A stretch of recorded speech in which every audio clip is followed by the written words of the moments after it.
Assalamualaikum warahmatullahi wabarakatuh.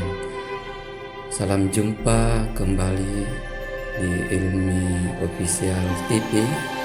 Di sini kami berada di daerah situs budaya Purba, Liang-Liang, Kabupaten Maros, Sulawesi Selatan.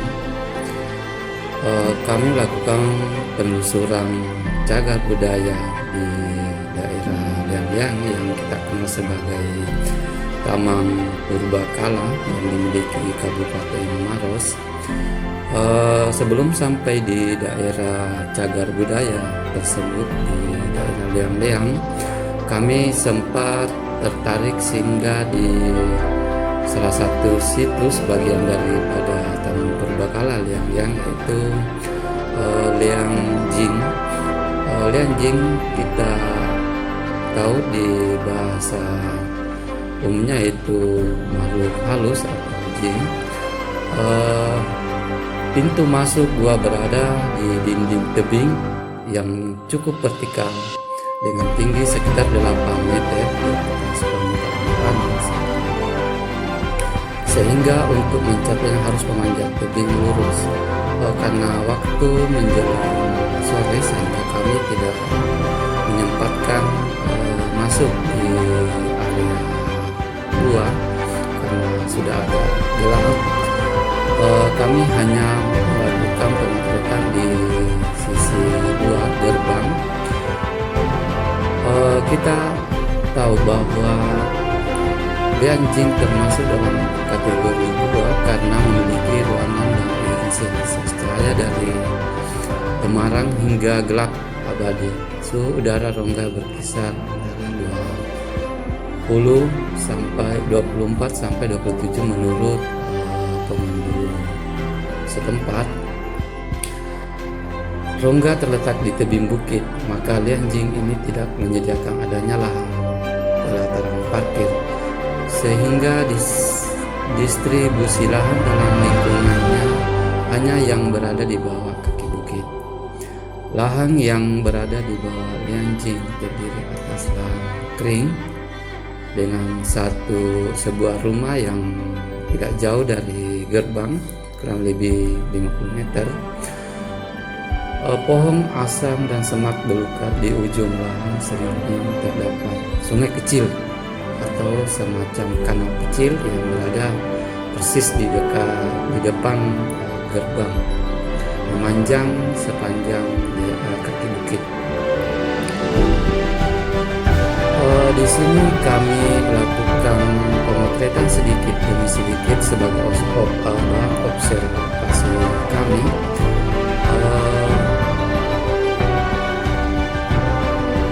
Ketinggian dari dinding tersebut kurang lebih 10 meter dari area kanal.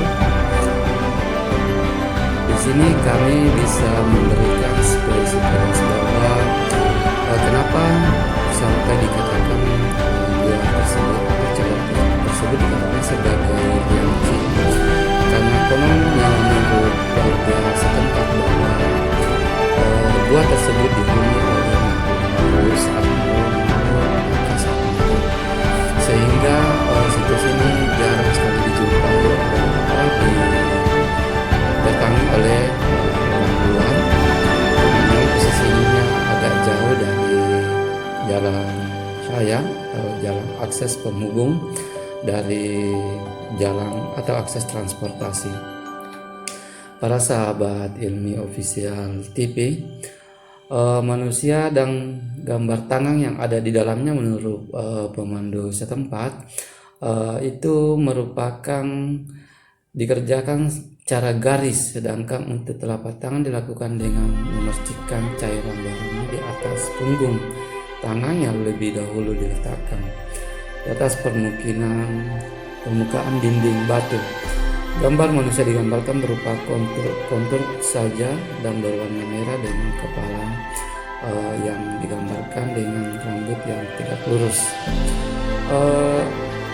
Informasi yang kami dapatkan dari warga setempat yang kebetulan bermukim di dekat situs tersebut mengatakan bahwa memang gua ini belum terlalu populer di kalangan masyarakat luar karena di samping tempatnya cukup jauh dari pusat Taman Purbakala Liang-Liang. Ini termasuk juga karena dari namanya saja termasuk Liang Jing atau Gua Jing, yaitu makhluk halus, sehingga konon gua ini memang pernah ditempati atau dihuni oleh makhluk gaib. Namun sampai kami pulang tidak melakukan observasi lagi lebih jauh di dalam karena tempatnya yang sudah agak gelap karena sudah agak sore, pukul 16.00 kami berada di titik hanya sekedar melihat dari jauh bahwa memang kita lihat situs ini semuanya disekitari oleh dinding batu kapur yang gambar yang kami ambil ini kami abadikan seperti ada di depan gerbang. Jadi para sahabat traveling atau mungkin pencinta budaya purba, situs ini cukup menarik jika kita ingin melakukan penelusuran sampai ke gua, karena gua ini menurut warga setempat ini baku sambung dengan gua yang ada di seberang jalan, yaitu gua Barugaya. Kami tidak sempat, sayang sekali kami tidak sempat melakukan penelusuran karena sangat agak sulit. Di sini kami hanya mendapatkan informasi dari warga setempat yang bernama Haji Sainuddin yang memang tinggal di sekitaran gua tersebut. Menurut penuturannya bahwa gambar manusia digambarkan berupa kontur-kontur saja, ini berwarna merah. Gambar tangan di Liang Jing paling besar berukuran 23 kali 9 cm dan paling kecil berukuran 14,6 cm dengan jumlah mencapai 83 buah. Kenapa mereka letakkan gambar pada dinding rongga gua ini berpola memanjang sebagai gambar.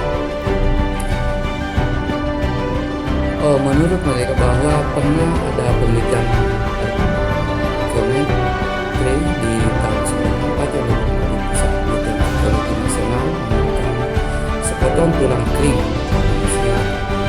bagian kiri. Namun secara detailnya tidak paham, sehingga juga belum ini observasi lebih jauh. Saya rasa inilah beberapa narasi yang kami bisa